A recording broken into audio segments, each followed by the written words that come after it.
एक गांव में एक बड़ा साहूकार रहता था। साहूकार बहुत पैसे वाला था। आसपास के कई गांव में उसका बड़ा नाम था। लेकिन इस साहूकार को अपने पैसों का, अपने रुतबे का और अपने नाम का बड़ा ही घमंड था। वह अपने नाम को बनाए रखने के लिए बहुत ज़्यादा सोचता था और बिना किसी की भावनाओं की कद्र किए वो सब करता था जो उसे लगता था कि करना चाहिए। साहूकार को कई साल बाद एक संतान प्राप्ति हुई थी। साहूकार ने अपनी इस खुशी को मनाने के लिए अपने घर पर एक बहुत बड़ा कार्यक्रम रखा, जिसमें उसने आसपास के गांव के सभी बड़े लोगों को और सिर्फ ऐसे रिश्तेदारों को जो पैसे वाले थे बुलाया था। पास के ही गांव में साहूकार की खुद की सगी बहन भी रहती थी। क्योंकि इन दिनों उसके आर्थिक हालात कुछ अच्छे नहीं थे, इसीलिए उसने अपनी बहन तक को इस कार्यक्रम के लिए नहीं बुलाया था। साहूकार ने जिस कार्यक्रम का आयोजन किया था वह इतना भव्य था और इसके अलावा उसमें इतनी प्रसिद्धि और बड़े लोग आने वाले थे कि इस कार्यक्रम की चर्चाएं हर गांव में होने लगीं। यह खबर उस साहूकार की बहन तक भी पहुंच गई। बहन को यह जानकर बहुत ज़्यादा खुशी हुई कि इतने सालों बाद उसके भाई को आखिरकार संतान सुख प्राप्त हो ही गया। बहन ने सोचा कि भाई गलती से उसे इस बारे में बताना भूल गया होगा और अपनों को भला कौन न्योता देता है। भोली बहन ने अपने भाई के यहाँ उस कार्यक्रम में जाने की तैयारियां शुरू कर दी। जिस दिन वह कार्यक्रम था उस दिन बहन सुबह सुबह ही अपने भाई के घर जाने के लिए निकल पड़ी। रास्ते में अपने पुराने मैले कपड़े देख उसे ख्याल आया कि अगर किसी और के घर जाना होता तो मैं ऐसे कपड़ों में जाने की सोचती भी नहीं, लेकिन मैं तो मेरे अपने घर में मेरे मायके जा रही हूँ, वहाँ मुझे ये सब सोचने की कोई ज़रूरत नहीं है। जैसे ही वह अपने मायके पहुंची, वहाँ का भव्य आयोजन देखकर वह बहुत खुश हो गई और उसे अपने भाई पर बहुत गर्व हुआ। वहाँ पर वह जल्दी से जल्दी अपने भाई को मिलकर उसकी खुशी में शामिल होना चाहती थी। वह तुरंत सीढ़ियाँ चढ़कर घर के अंदर प्रवेश कर गई। उसने देखा कि उसका भाई मेहमान के तौर पर आए सभी बड़े और नामी मेहमानों का स्वागत करने में व्यस्त है। बहन जैसे ही अपने भाई की तरफ उससे मिलने के लिए बढ़ी, उसके भाई की नज़रें उस पर पड़ गईं और अपनी बहन को ऐसे मैले पुराने कपड़ों में देखकर भाई ने उससे मिलना तो दूर बल्कि तुरंत बहाना बनाकर वहाँ से निकल गया। बहन ने सोचा इतने लोगों में बेचारा अकेला भाई क्या क्या करे, ज़रूर उसे कुछ काम याद आया होगा, इसलिए वहाँ से चला गया होगा। बहन बाद में अपनी भाभी से मिलने गई। भाभी ने उसका स्वागत किया और उसे खाना खाने के लिए आग्रह किया। बहन ने सोचा ठीक है, पहले खाना खा लेती हूँ, फिर बाद में आराम से भाई से मिल लूँगी।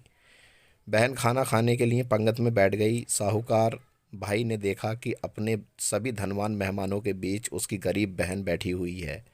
सभी कीमती पोशाक पहने लोगों के बीच उसकी बहन जो पुराने मैले कपड़े पहनकर बैठी थी, यह साहूकार से देखा नहीं गया। उसने अपनी बहन को अपने पास बुलाया, भला बुरा सुनाया और वहाँ से जाने के लिए बोला। बहन ने अपने सपने में भी नहीं सोचा था कि उसके साथ कभी ऐसा व्यवहार भी हो सकता है, और वह भी उसके खुद के मायके में। अपना अपमान होने के बाद बहन तुरंत अपने घर ससुराल जाने के लिए चल पड़ी। बहन इस बात को पचा नहीं पा रही थी कि उसके अपने भाई ने उसके साथ इतना बुरा व्यवहार किया है। उसकी आंखों से आंसू नहीं थम रहे थे। रास्ते में उसे अपनी पुरानी सहेली मिली। उस सहेली ने उसे रोने का कारण पूछा। हालांकि बहन उसे कुछ भी नहीं बताना चाहती थी, लेकिन सहेली के बार बार पूछने पर उसने उसके साथ हुई सारी घटना उसे बता दी।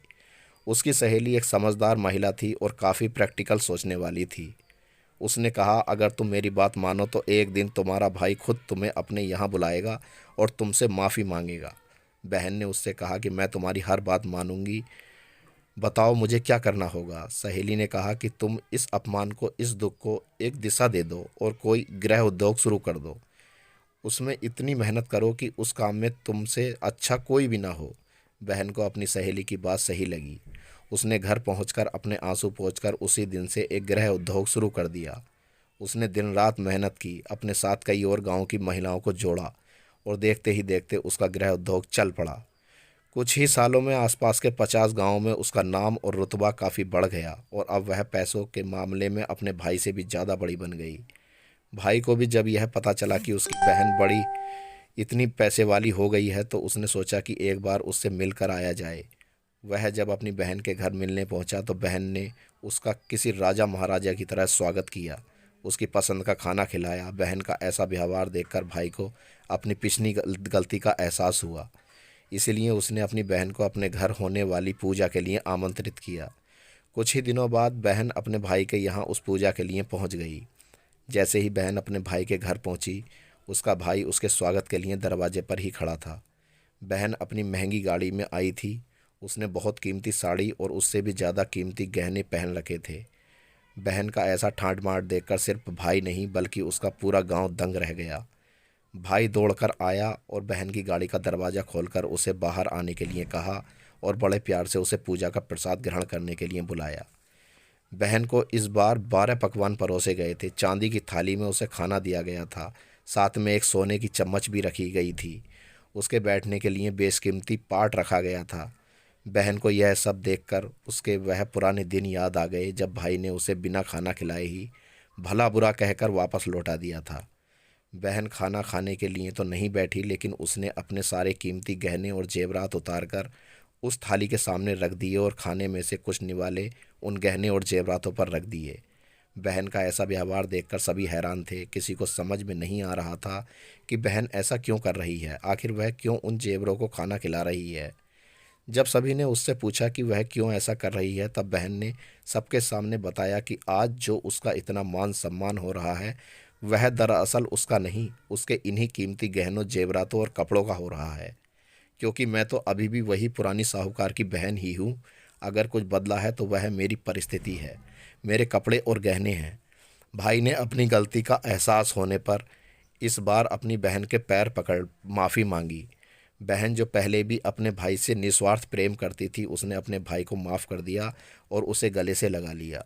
दोस्तों, पैसे सिर्फ हमारे जीवन को सरल बनाने के लिए हैं, जबकि रिश्ते जीवन में मिले किसी वरदान की तरह हैं, मगर उन्हें सच्चे मन से और निस्वार्थ भाव से निभाया जाए। पैसे खर्च हो जाएं तो आप बाद में भी कमा सकते हैं, मगर रिश्ते खर्च हो जाएं, टूट जाएं, तो दुनिया का सारा धन भी आपको उन्हें वापस नहीं दिला सकता। तो दोस्तों, कैसी लगी आपको ये कहानी? अगर कहानी पसंद आई हो तो प्लीज़ लाइक और सब्सक्राइब करना ना भूलें। शुक्रिया।